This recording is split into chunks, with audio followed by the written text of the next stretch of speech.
El 14 de agosto de 2005 en el cielo de Atenas, la capital de Grecia, dos cazas F-16 fueron enviados urgentemente para interceptar un avión de pasajeros Boeing 737.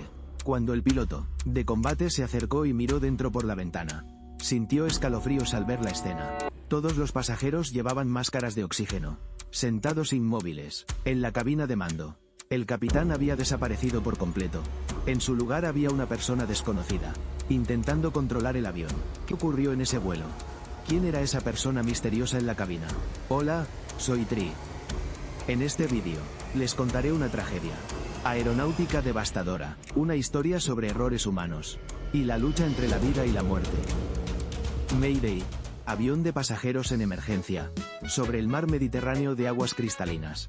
Hay una pequeña isla como una joya, la República de Chipre. Gracias al clima mediterráneo favorable, el lugar siempre está lleno de sol y suaves brisas marinas. Cada verano, turistas de toda Europa vienen aquí a disfrutar de unas vacaciones relajantes. Y por eso nació la aerolínea Helios Airways, especializada en vuelos charter para turismo. Con la creciente demanda, en 2004 la aerolínea incorporó su segundo avión Boeing 737. Sin embargo, este modelo 737-300 era una aeronave antigua alquilada de Alemania.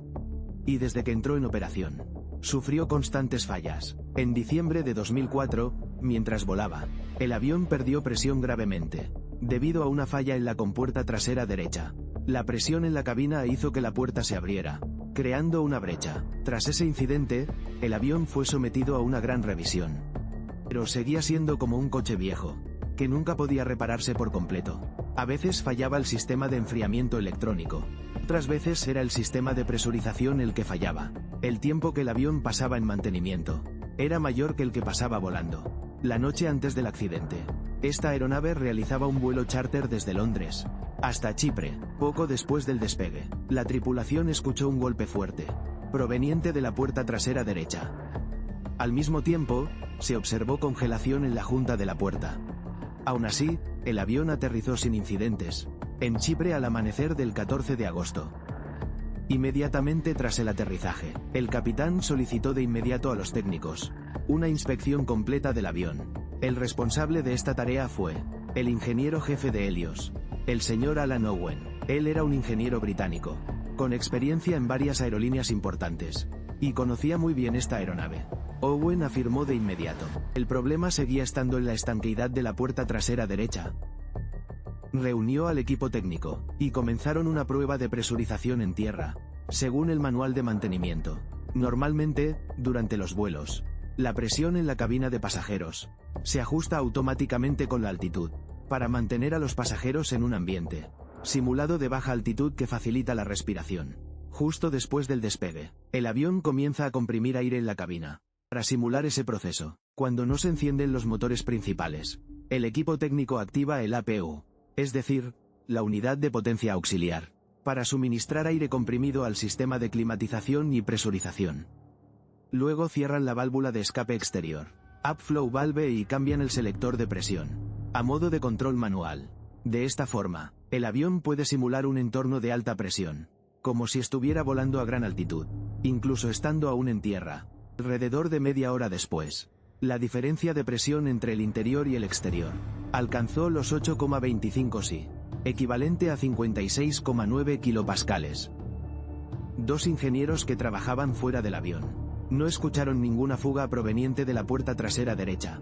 El ingeniero jefe Alan Owen concluyó que el sistema de presurización del avión no tenía fallas. En el registro de mantenimiento, él escribió claramente que no se detectaron fugas ni anomalías. No hubo sonidos inusuales. El avión pasó la inspección. Sin embargo, al finalizar el procedimiento de inspección, olvidaron girar el selector de presurización de modo manual de nuevo a modo automático. Un pequeño descuido aparentemente inofensivo, pero que estaba a punto de decidir el destino de 121 personas a bordo. Alrededor de las 8 de la mañana, 2 pilotos y 4 asistentes de vuelo subieron al avión para preparar el vuelo. Según lo programado, el vuelo número Helios 522 volaría desde Chipre hasta la capital griega, Atenas, y luego continuaría hacia Praga, la capital de la República Checa. En la cabina estaban dos pilotos veteranos. El capitán Hans-Jürgen Merten, de 58 años, y el primer oficial Pampos Charalambous, de 51 años. En conjunto acumulaban más de 23.000 horas de vuelo. Como algunos auxiliares se reportaron enfermos ese día, la aerolínea tuvo que llamar de urgencia a uno que estaba de vacaciones. Andreas Prodromo. Inicialmente, Andreas no quería trabajar ese día, pero su novia, Harris Charalambous, bien era asistente en ese vuelo, así que aceptó ir. Andreas era un asistente experimentado, y además tenía licencia para pilotar aviones privados. Cuando los 115 pasajeros subieron uno por uno, los dos pilotos seguían completando la lista de verificación en la cabina. Debían revisar los interruptores en el panel superior en el orden correcto, de izquierda a derecha y de arriba hacia abajo, para asegurarse de que todos los sistemas funcionaran bien. Uno de los pasos clave de la inspección era girar la perilla del sistema de presurización a la posición automática. Sin embargo, como el vuelo ya estaba retrasado, desde que los pasajeros comenzaron a abordar, los dos pilotos intentaron acelerar los preparativos, tanto que nadie se dio cuenta de que la perilla de presurización seguía en modo manual, en lugar del modo automático como exige el procedimiento. Si hubieran revisado cuidadosamente con la lista de verificación, casi habría sido imposible pasar por alto un error tan grave, pero parece que trabajaron de forma mecánica, solo leyendo superficialmente la lista, sin verificar realmente el estado de cada sistema. También es posible que ni siquiera hayan hecho la lista como es debido. Un procedimiento que debía ser un escudo protector para la seguridad del vuelo se convirtió en un trámite formal. A las 8:07 de la mañana, el vuelo Helios 522 comenzó a acelerar por la pista. Solo unos instantes después, el Boeing 737, con el símbolo del dios Sol en la cola, se elevó al cielo como el carro solar del dios Helios.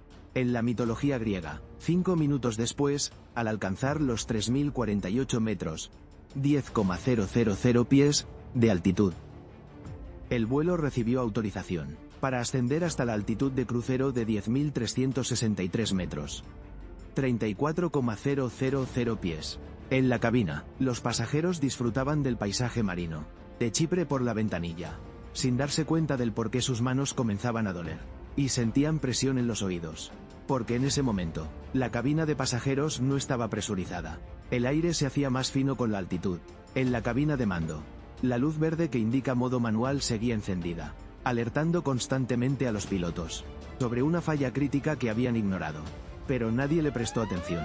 El manómetro de presión mostraba claramente que la altitud de la cabina seguía subiendo. Sin embargo, cuando los dos pilotos realizaron el chequeo antes del despegue, no detectaron esta grave anomalía. El avión seguía ganando altitud. Una catástrofe totalmente evitable comenzaba a gestarse cuando el avión alcanzó los 3.810 metros, 12,500 pies.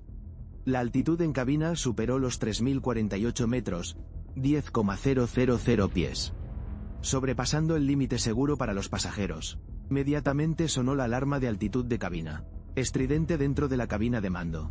El sonido de esta alarma era idéntico al de advertencia de configuración de despegue, una alarma que normalmente solo suena cuando el avión está en tierra. Sin embargo, el capitán Hans confundió la alarma de altitud de cabina con la alarma de configuración de despegue. Ni él ni el primer oficial se pusieron las máscaras de oxígeno, ni revisaron el selector del sistema de presurización, que aún estaba en el modo manual incorrecto. Por el contrario, el capitán desconectó el piloto automático, y luego lo volvió a conectar. Después desactivó el modo GA automático y redujo el empuje de los motores. Todas estas eran acciones correctas para una alarma de configuración de despegue, pero inútiles ante una pérdida de presión en cabina. Mientras el avión seguía ascendiendo, el sistema de enfriamiento del compartimiento electrónico emitió una alerta, porque ya no recibía suficiente aire fresco, una señal clara de que la presión del aire en toda la cabina había disminuido gravemente. Pero el capitán Hans aún no se dio cuenta de que el avión estaba perdiendo presión. Intentó comunicarse con el personal técnico en tierra para pedir asistencia. Quien respondió fue el ingeniero Alan Owen, el mismo que había olvidado regresar el selector de presión a automático.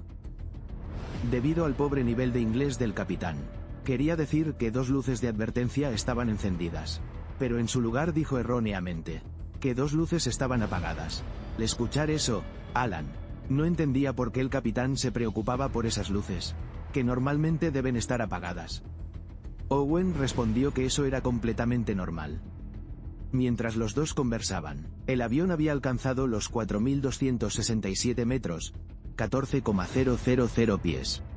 En ese momento, se encendió la luz que indica liberación de oxígeno para la cabina de mando. Inmediatamente, todas las máscaras de oxígeno del compartimento de pasajeros cayeron. Estas máscaras solo proporcionan unos 12 minutos de oxígeno, para dar tiempo a respirar a los pasajeros, mientras el avión desciende rápidamente a una altitud segura. Sin embargo, los dos pilotos en la cabina no se dieron cuenta en absoluto de que toda esta cadena de alertas era por pérdida de presión. Y siguieron dejando que el avión subiera, enfocados en resolver la alerta del sistema de enfriamiento, sin saber que se estaban quedando sin oxígeno.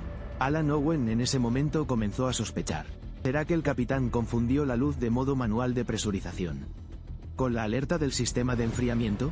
¿Puede confirmarme por favor si el selector de presión ya se ha cambiado al modo automático, capitán? En ese momento ya estaba en un estado grave de hipoxia, y no respondió correctamente a la pregunta, sino que preguntó: ¿dónde está el disyuntor del sistema de enfriamiento? En ese momento, el vuelo Helios 522 ya había alcanzado los 8.839 metros.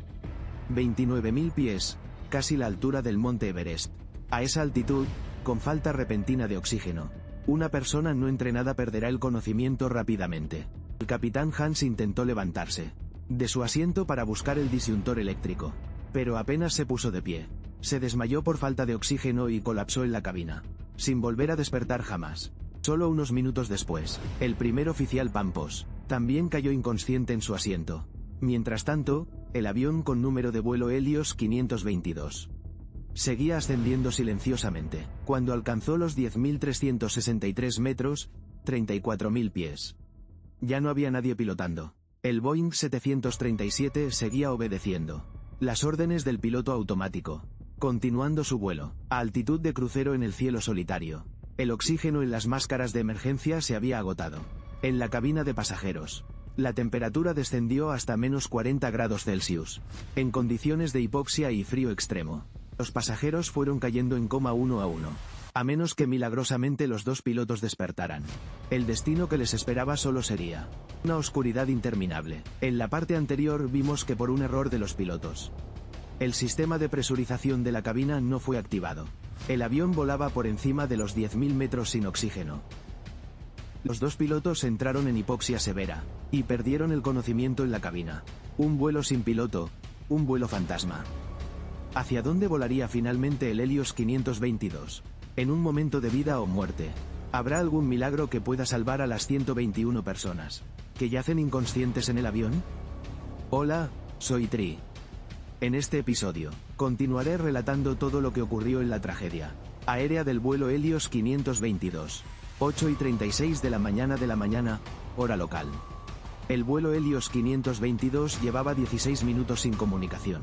Al ingresar al espacio aéreo de Grecia, acababa de pasar por la estación VOR de la isla de Rodas, y comenzó a girar a la derecha según la ruta preprogramada por los pilotos. Los controladores aéreos griegos y otros aviones cercanos intentaban comunicarse por radio para contactar al Helios 522. Pero cada vez que llamaban, solo recibían un absoluto silencio. En la pantalla del radar, el Boeing 737 seguía claramente en altitud estable, en ruta correcta, a velocidad adecuada. Los controladores pensaron que quizás había una falla en el sistema de radio. 9:26 de la mañana, en lugar de iniciar el descenso como estaba previsto. El avión aún mantenía los 10.363 metros de altitud. De repente comenzó a realizar el procedimiento de aproximación según el plan de aterrizaje preestablecido para el aeropuerto de Atenas. En ese momento los controladores griegos se alarmaron. Esto no podía ser solo una falla de radio. Debía estar ocurriendo algo muy inusual. De inmediato alertaron a la Fuerza Aérea griega para interceptar el vuelo 522. Mientras tanto, el avión giró a la derecha, dirigiéndose hacia la pista 03L, 03 izquierda, del aeropuerto de Atenas. Solo unos minutos después, sobrevoló el aeropuerto a altitud de crucero, y de repente, giró de nuevo hacia la estación VOR de la isla de Kea. El controlador se dio cuenta repentinamente de que la trayectoria del avión coincidía exactamente con la ruta de procedimiento de aproximación frustrada, go around, de la pista 03L. Pero eso no fue todo. El avión continuó y se integró al patrón de espera, holding pattern, y comenzó a volar en círculos sobre la isla de Kea. Todos los que seguían el vuelo desde tierra quedaron en shock. El vuelo Helios 522, a pesar de no responder a ningún llamado, seguía volando como un fantasma, repitiendo exactamente cada paso del trayecto, como si estuviera siendo guiado por una inteligencia artificial. Pero en realidad, nadie respondía desde dentro. A las 10:23 de la mañana, el avión había dado 6 vueltas sobre la isla de Kea. Finalmente, 2 cazas F-16 de la Fuerza Aérea Griega alcanzaron al avión fantasma. Uno de los pilotos de F-16 hizo señales solicitando que el 737 lo siguiera, pero el Boeing no mostró ninguna reacción. El caza se acercó para inspeccionar desde el exterior. El avión no mostraba ningún daño. El tren de aterrizaje, los motores y las alas estaban intactos. Uno de los pilotos de combate voló más cerca, para observar con detalle a través de la ventana, y lo que vio dentro lo marcaría para siempre. La cabina de pasajeros estaba en penumbra. Las máscaras de oxígeno colgaban del techo. Los pasajeros permanecían inmóviles con sus cuerpos caídos. No había señales de vida. Cuando la mirada del piloto del F-16 se dirigió a la cabina, vio una escena aún más increíble. El primer oficial yacía inconsciente en su asiento, y el capitán no se encontraba en la cabina. Al recibir el informe del piloto del F-16, el equipo de control en tierra finalmente comprendió que el vuelo Helios 522 había sufrido una grave emergencia. En ese momento, el Boeing 737 no era más que un avión fantasma en vuelo, repitiendo círculos a más de 10.000 metros de altitud. Solo seguiría volando hasta que se agotara el combustible, y después se estrellaría contra el suelo.